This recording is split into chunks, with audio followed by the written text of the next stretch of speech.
I am definitely someone who's passionate about the restaurant business and leading, a certain innovation of food, especially in the Orlando area.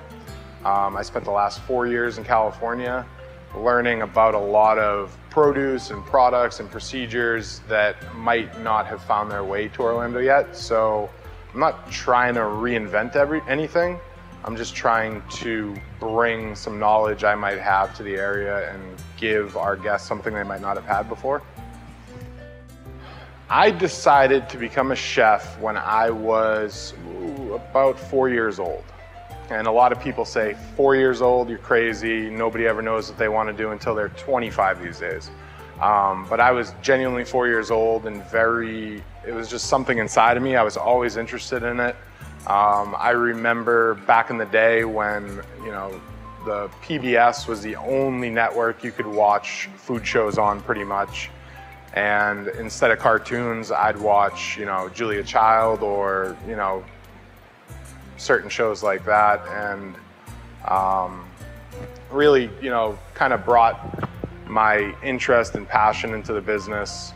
I started cooking as soon as I could. Watch my grandmother, watch my mother. My mother wasn't the greatest cook in the world, and that might have fueled my desire to get in the business even more.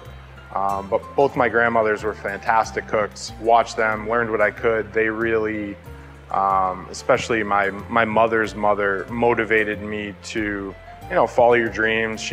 I got my first knife when I was 10 years old or something, and learn how to cook and do what I could at home.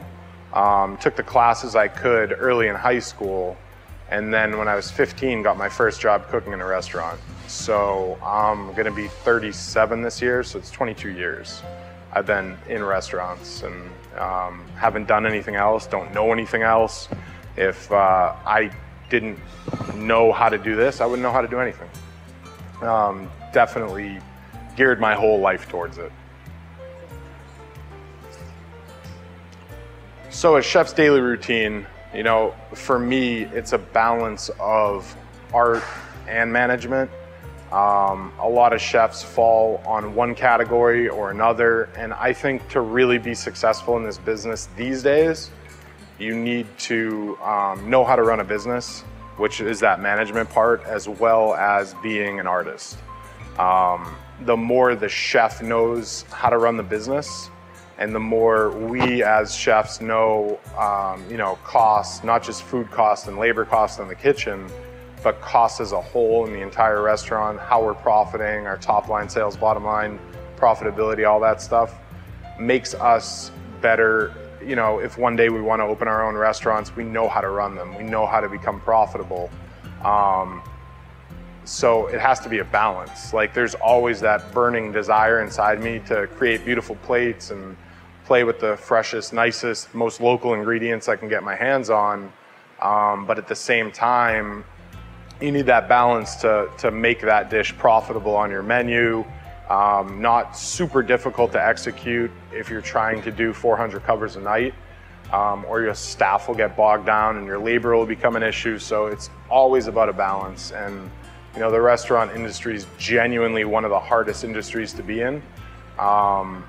There's so many human factors involved and variables to make you successful or unsuccessful. And if you balance that, artistic ability, management ability, it usually leads to some sorts of success. So my experience with Chopped Grill Masters was, it's hard. It genuinely is. You watch it on TV and you're like, sitting on your couch, that's easy, I can do that. But when you genuinely have 20 minutes to make an appetizer, 30 minutes to make a dessert, it turns into something different. It was my first time on the set, first time getting used to some of the ingredients that are there, and you're literally running around in circles going, okay, I remember this was here, but somebody might have taken it, and all right, where'd that go? Who has the butter, or this, that, the other thing? And it's a 16-hour process. The Chopped Grill Master started at like 5 o'clock in the morning, and we were there until 10 at night, so 17 hours. It's not quick, easy, you're done. If you get chopped first, you go home early, obviously, but if you get into the last two in the final, it's hard. It's a hard day. I took away from it, you know, the knowledge of if I ever did a competition like that again, I think I'd be even better, because you know kind of what the judges are looking for. It's very difficult because I didn't watch a lot of Chopped before I went on it. So it was hard to kind of see what do they look at, what do they want, you know, how should I tailor, you know, what I'm doing to please them, you know, what flavor profiles or how much salt do they like and things like that. So if I had a month to research it before I went on, it's probably the better way to go than just not watching the show and going on it. Advice I'd give to somebody who wants to be a chef, you know, if you genuinely have the desire inside you to do it, you know, always follow your dreams, your passions, no matter what you're doing. It's a very difficult career. You need to put a lot of dedication, a lot of time into it. Before you spend money on school, work somewhere for at least a year or 2 years. Work somewhere really good with somebody who's gonna take good care of you and teach you stuff. And find out if you want to do that for the rest of your life before you jump into a commitment of, you know, $50,000 or $80,000 in student loan debt. The restaurant business doesn't necessarily mean you need to go to school to be an executive chef. You can learn everything they teach you at school by working with somebody really good. But at the same time, it's great to have a really good school on your resume, and learn the little tiny extra things that working with a great chef might not be able to teach you. When I go out to eat, I like to look at, you know, restaurants that have a good online review, a good online review status, number one. I think certain sites like Yelp and OpenTable, they'll teach you and tell you a story about how the restaurant is. If you know, go on somebody's Yelp and it's 2 stars and all the same complaints, you might not try it. But if it's 4 stars or 3.5 even, you might try it. I look for usually something adventurous. I like to try different stuff all the time. I don't usually go to the same restaurant every single time I go out to eat. If I find a restaurant I absolutely love, then I might go there multiple times to try different dishes, but I'm an adventurous eater. I like to try what other chefs have created. I usually go for the more, you know, not the norm type dishes on the menu. At Chroma Modern Bar and Kitchen, we really pull together flavors from around the world in a small plate atmosphere. So a guest would come in and they'd expect to see dishes from Japan, Korea, United States, Italy, France, all mingled together on one menu. So it's a lot of really cool stuff. I've started writing the menu 10 months before we opened. And it went through a lot of different stages to get where it is today, which is a menu of all really good stuff. I go out in the dining room and talk to guests and they're like, well, what would you recommend? You know, like, you made the menu, it's your restaurant, what would you recommend? And I'm like, you're asking the wrong person, because everything on the menu is great.